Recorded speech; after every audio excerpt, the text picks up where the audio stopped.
Hello everyone, this is Syed Nawaz Ahmad. Welcome to Syed Nawaz Course. In this session, we are going to learn about how to create the .NET Core MVC project. Okay, so in previous session, I have explained about the web forms, ASP.NET web forms, as well as ASP.NET MVC application. Okay, so to show the differences, I am going to add Core MVC project also with this same solution. So right click the solution, choose the option add new project. So this time I am going to select the web category and I am selecting all platforms.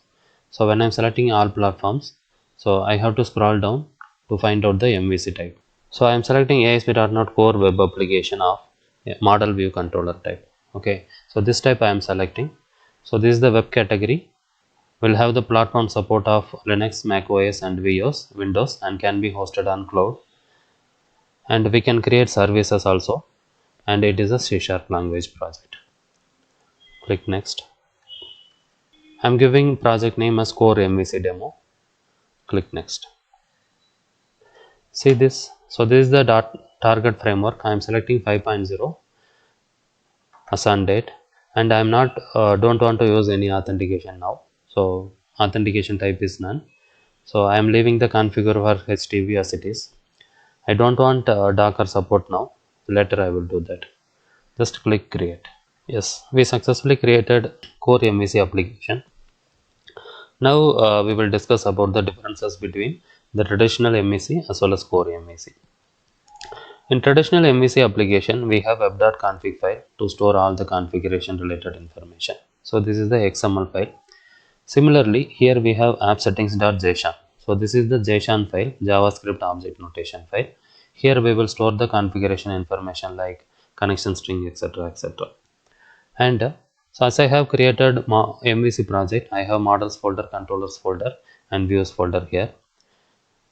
In this MVC core application, so all the C# file and JavaScript and library, Bootstrap library, jQuery library folders were grouped together as www root. Okay, so in traditional MVC, I have references folder. So instead of references, here I am having dependencies folder. So if you expand the references there, you can find all the namespaces packages you included for your project. But here if you expand the dependencies, just you will find only 2 meta packages. So you need to expand the meta packages to see all the packages available for your application added by default. Okay, so whatever you want additionally, you can go and you can right click the dependency, choose the manage NuGet packages. Okay, so this option you can use to add the external packages or third party packages into your application. Okay, so these things you can do it later.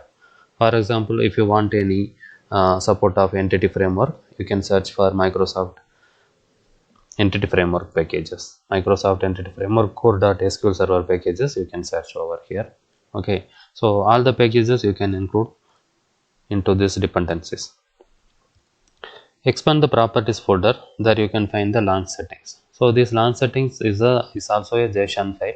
Here I can specify the all application launch settings details. Okay, so this is the folder structure, very simple.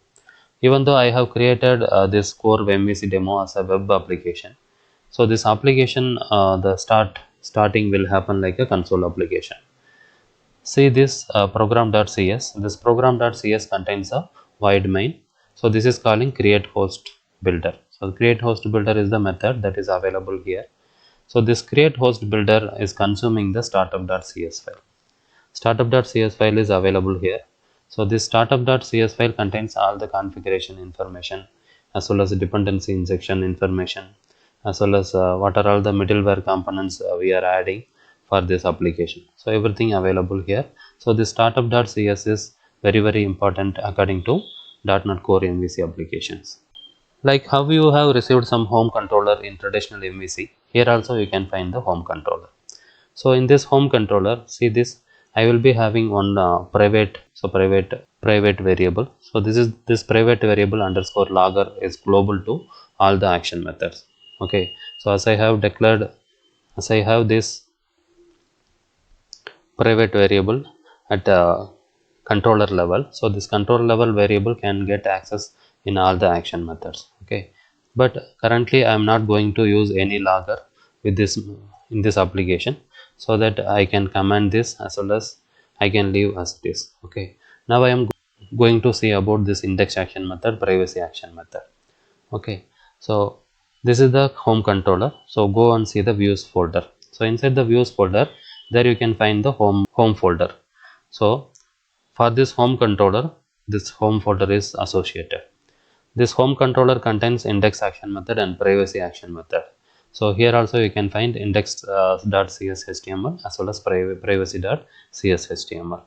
Okay, and get into this shared folder. So in this shared folder, you can find the entire HTML document. So in this entire HTML document, for example, see here,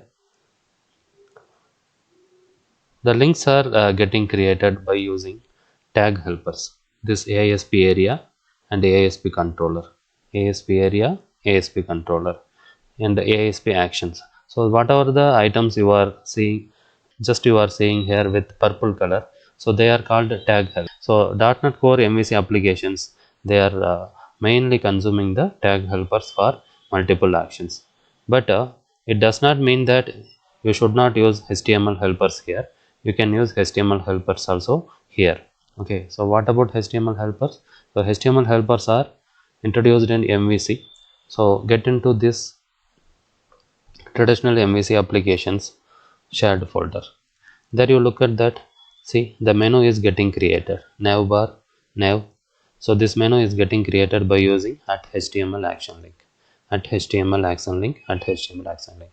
So this action link is for home controllers index action method. This action link for home controllers about action method, and this action link for home controllers contact action method. So here in traditional MVC, I am using the HTML helper classes, HTML helpers to create the menus as well as to create controls. Okay, user interface controls. But here what I am using, I am using HTML as well as tag helpers to create the menus and other elements. Okay, so this is the specialty of .NET Core application. Okay, I want to show some features of ASP.NET Core MVC. So in ASP.NET Core MVC, we have very good routing module, and the model binding will happen whenever you are posting your values to the action methods, as well as those model values, model objects you are posting to the action methods can be validated by using model validation. We have a lot of data annotation attributes, so by using those attributes you can do the model validation. And this dependency injection is the very good feature in .NET Core MVC, so that we can create loosely coupled applications, loosely coupled and scalable application by using dependency injection. And we have filters, and we can create web APIs, and we can do easy testing, and also the components and Razor view engine and strongly typed views you can create, and tag helpers. Okay, so tag helpers, these are all the features of ASP.NET Core. So in our upcoming session, definitely we will see these features one by one when we are progressing over the course, right? So now run this core MVC demo, as I have 3 projects here. So I am setting this core MVC demo as a startup project. Now run this. For this core MVC also, you have to learn Bootstrap. So this is the navigation bars, these containers, okay, and this border, top, footer, these are the Bootstrap classes. So the Bootstrap knowledge is required for customizing the user interfaces. So it is recommended to learn Bootstrap before proceeding this MVC. Now our application is running here. See, now I can see the output of home controllers index action method. Okay, and now you select privacy, home controller privacy. So I am getting the privacy view.